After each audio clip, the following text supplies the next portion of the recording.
वाले कौन हैं? कौन है? मनुष्य या पशु पक्षी भी हैं। कभी सुना हो किसी गाय ने रिश्वत ली हो कि इतने पैसे दोगे तभी दूध दूंगी? किसी कुत्ते ने रिश्वत ली हो? ये जितने भी पाप के काम है ये सारे के सारे मनुष्य करता है। समाज को बिगाड़ने का काम यदि कर रहा है तो ये केवल और केवल परमात्मा की सर्वश्रेष्ठ रचना माने जाने वाला ये मनुष्य कर रहा है। अब इसका दूसरा पक्ष उठा करके भी यदि देखते हैं कि इन सारे की सारी बुराइयों को दूर कौन करेगा? क्या गाय कर देगी? क्या भैंस कर देगी? क्या गधा कर देगा? क्या घोड़ा कर देगा? ये नहीं करेंगे। बुराइयां यदि मनुष्य ने फैलाई है, बुराइयों को फैलाने वाला यदि मनुष्य है, तो उन समस्त बुराइयों को दूर करने वाला भी मनुष्य ही है, और कोई कर नहीं सकता। आज वर्तमान समय में जब आप घर से बाहर निकल के देखते हैं या टीवी चैनल को खोल के देखते हैं तो आपको आधी दुनिया धार्मिक दिखाई देगी, आधी से भी ज्यादा दिखाई देगी कि नहीं दिखाई देगी। अलग अलग त्योहार, एक खत्म होता है तो दूसरा, कावड़ शुरू हो जाती, कावड़ खत्म हो जाती है तो कोई छठ पूजा आ जाती है, छठ पूजा खत्म होती है तो कोई गणेश चतुर्थी आ जाती है, गणेश चतुर्थी खत्म होती है तो कोई दुर्गा अवसर आ जाता है, कभी नवरात्रे, कभी कुछ कभी कुछ कभी कुछ, ये सब चलता रहता है। और इनके ऊपर करोड़ों करोड़ों अरबों अरबों रुपए बहाए जाते हैं धर्म के नाम पर, धर्म के नाम पर। और आज जितना झगड़ा धर्म को लेकर के है, जितना झगड़ा ईश्वर को लेकर के है, उतना झगड़ा किसी और बात को लेकर के नहीं है, नहीं है। अब मैं आप लोगों से प्रश्न करूं, आप आज से 50-60 साल पहले पहुंच जाइए आप, तब मंदिर अधिक होते थे या आज अधिक है? आज अधिक है। पहले मस्जिदें अधिक होती थी या आज अधिक हैं? आज अधिक हैं। ये जितने भी गुरु घंटाल बैठे हैं धर्म का प्रचार करने के लिए, पहले अधिक थे या आज अधिक हैं? आज अधिक हैं। अब मैं आपसे प्रश्न पूछूं, ये सारे के सारे धर्म के कार्य हैं, है ना? धर्म के प्रतीक है ना ये मंदिर, मस्जिद, गुरुद्वारे, गुरु, सब ये सब धर्म के प्रतीक हैं। मैं आपसे प्रश्न पूछूं, आज से 50-60 साल पहले पाप ज्यादा था या आज ज्यादा है? आज ज्यादा है। पहले भ्रष्टाचार ज्यादा था या आज ज्यादा है? आज ज्यादा है। सारे धर्म के कार्य तो आज ज्यादा हो रहे हैं, उसके साथ में अधर्म भी उससे अधिक बढ़ रहा है। ये दोनों बातें कभी चल नहीं सकती आपस में। जहां धर्म होता है वहां पर अधर्म को रहना नहीं चाहिए। जब अंधेरा होता है, जब प्रकाश आ जाता है तो अंधकार स्वतः भाग जाता है, अंधकार स्वतः भाग जाता है। तो पता लगता है कि कहीं ना कहीं तो गड़बड़ है, या तो धर्म का प्रचार करने वालों में गड़बड़ है, या धर्म की बातें बताने वालों में गड़बड़ है, या फिर सुनने वालों में गड़बड़ है। तीन ही तो चीजें हैं, और तो कोई है ही नहीं। इन तीनों चीजों में कुछ ना कुछ तो गड़बड़ है। लेकिन निवेदन कर दूं, यदि वास्तविक धर्म की स्थापना की होती, प्रचार किया होता, तो आज ये स्थिति नहीं होती। धर्म के लिए तो योगीराज कृष्ण भी लड़े थे कि नहीं लड़े थे? धर्म के लिए ही तो लड़े थे योगीराज कृष्ण। जब उनके जीवन को पढ़ करके देखते हैं कैसे नीतियां चला करके योगीराज कृष्ण ने पांडवों को विजय दिला दी थी। यदि योगीराज कृष्ण ना होते तो पांडव जीत नहीं पाते महाभारत का युद्ध। और पहुंच जाइए कैसी नीतियां थी योगीराज कृष्ण की। आज हम गीत तो गा रहे हैं, रामा रामा हरे हरे और हलवा चाटो पड़े पड़े, इनके अलावा कुछ नहीं हो रहा इनके नाम पर, केवल यही हो रहा है। आर्य समाज कह कह करके मर गया कि तुम राम को मानो, योगीराज कृष्ण की मानो, लेकिन लोगों ने मंदिरों में जाकर के घंटियां तो बजाई, राम को तो माना लेकिन राम की एक नहीं मानी। योगीराज कृष्ण को तो माना लेकिन योगीराज कृष्ण की एक नहीं मानी। यदि मानते तो ये दुर्गति नहीं होती इस हिंदू जाति की जो आज वर्तमान समय में हो गई है, ये दुर्गति ना होती। तो आओ पहुंच जाइए महाभारत के युद्ध में कि कैसी नीतियां चलाई थी योगीराज कृष्ण ने।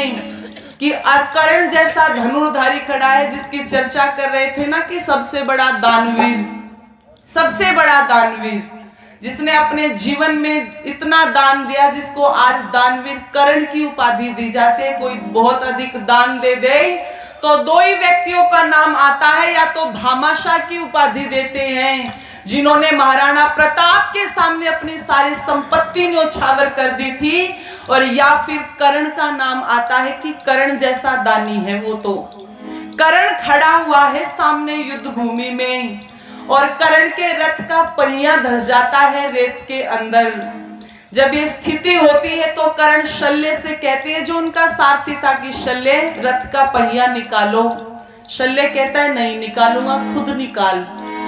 नहीं निकालूंगा, दासी पुत्र है, तेरा नौकर नहीं हूं, तू निकाल जाकर के। पहिया निकालने के लिए कर्ण नीचे उतर जाता है, और जब ये देखता है तो योगीराज कृष्ण इशारा करते हैं अर्जुन की तरफ कि अर्जुन अपना बाण उठा और चला। जब ये स्थिति देखी थी तो कर्ण ने कहा था, कृष्ण ये धर्म नहीं है, ये अधर्म है।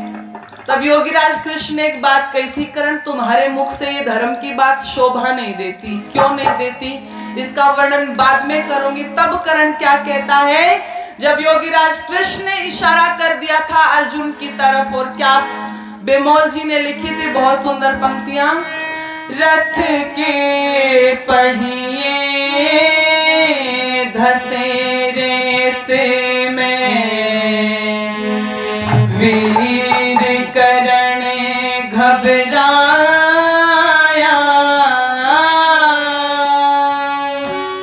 कर्ण रोक रहा है अर्जुन को, ठहरो ठहरो अर्जुन ठहरो, जोरों से चिल्लाया। रथ के पहिए धसे रेत में, वीर कर्ण घबराया। ठहरो ठहरो अर्जुन ठहरो, जोरों से चिल्लाया। रथ के पहिए धसे रेत में, वीर कर्ण घबराया। ठहरो ठहरो अर्जुन ठहरो, जोरों से चिल्लाया। रथ के पहिए धसे रेत में, वीर कर्ण घबराया। ठहरो ठहरो अर्जुन ठहरो, जोरों से चिल्लाया। रथ के पहिए धसे रेत में। क्षत्रिय होकर शर्तापन को दाग लगाना ना चाहिए। क्षत्रिय होकर शर्तापन को दाग लगाना ना चाहिए।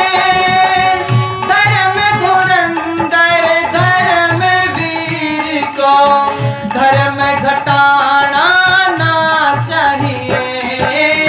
पाप कमाना बुरा है जगत में, पाप कमाना ना चाहिए। निहत्थे के ऊपर अर्जुन हाथ उठाना ना चाहिए। घोर पाप लगता है अर्जुन, ऋषियों ने बतलाया। ठहरो ठहरो अर्जुन ठहरो, जोरों से चिल्लाया। रथ के पहिए धसे रेत में, वीर कर्ण घबराया। ठहरो ठहरो अर्जुन ठहरो,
धर्म न जाने पाया।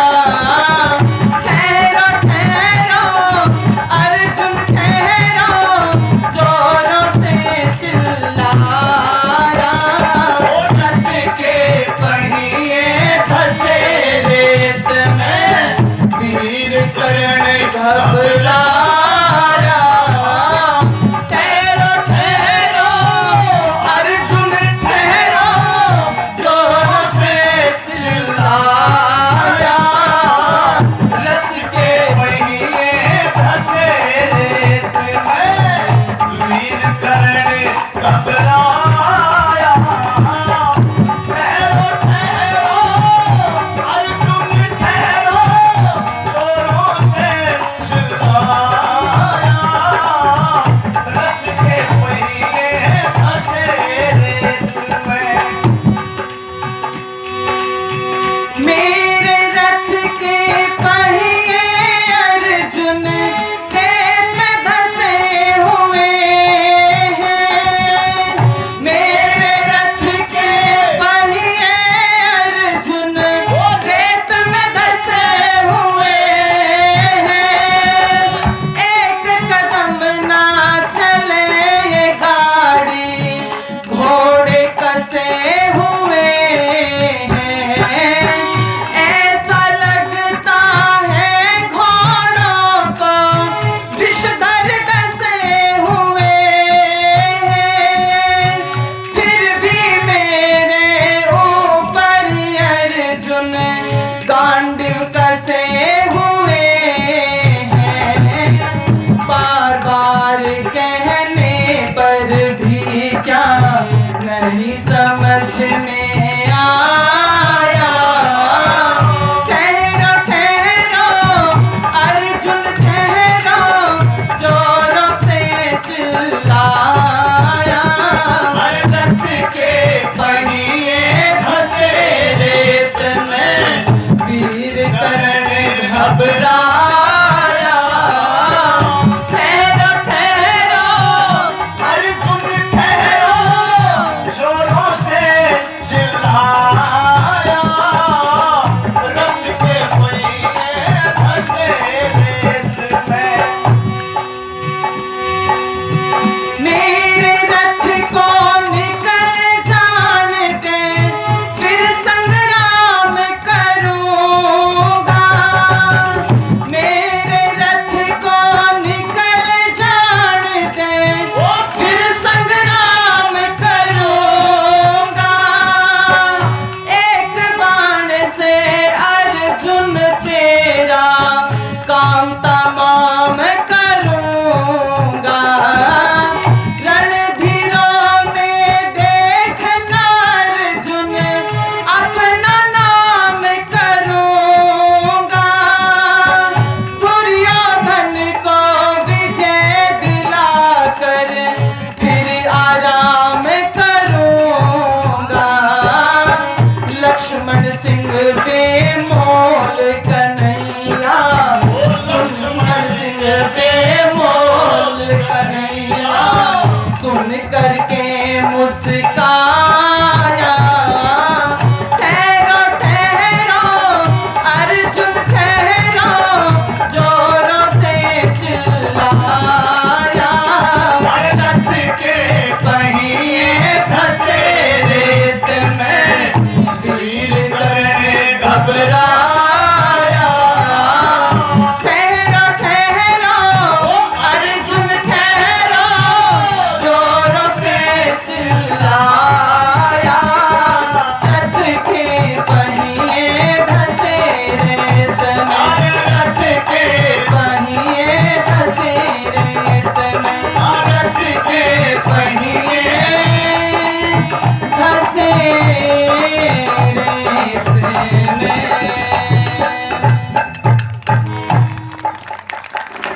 ये बात कर्ण कहता है कि अर्जुन तू अपना